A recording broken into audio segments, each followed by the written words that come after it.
நாடு முழுவதும் கடந்த 2004ஆம் ஆண்டு ஜனவரியில் அமல்படுத்தப்பட்ட தேசிய ஓய்வூதிய திட்டம் புதிய ஓய்வூதிய திட்டம் என்று அழைக்கப்பட்டு வருகிறது. அதற்கு முன்னர் பணியில் சேர்ந்தவர்கள் பழைய ஓய்வூதிய திட்டத்தின் அடிப்படையிலேயே பயன்பெற்று வருகின்றனர். புதிய ஓய்வூதிய திட்டத்தில் பல சீர்திருத்தங்களை கொண்டுவர வேண்டுமென நாடு முழுவதும் பல ஆண்டுகளாக கோரிக்கைகள் வலுத்து வந்தன. இந்த நிலையில் ஒருங்கிணைந்த ஓய்வூதிய திட்டம் என்ற புதிய நடைமுறைக்கு ஒன்றிய அமைச்சரவை ஒப்புதல் அளித்துள்ளதாக ஒன்றிய அமைச்சர் அஸ்வினி வைஷ்ணவ் தெரிவித்துள்ளார்.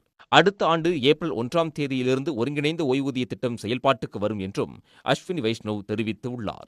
ஒன்றிய அரசு ஊழியர்கள் புதிய ஓய்வூதிய திட்டம் அல்லது ஒருங்கிணைந்த ஓய்வூதிய திட்டம் ஆகிய இரண்டில் ஏதேனும் ஒன்றை தேர்வு செய்து கொள்ளலாம் எனவும் அவர் கூறினார்.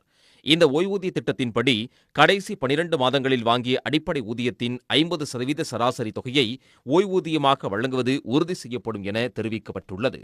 இது 25 ஆண்டுகள் பணி செய்தவர்களுக்கு பொருந்தும் என்றும் 10 ஆண்டுகள் பணியாற்றியவர்களுக்கு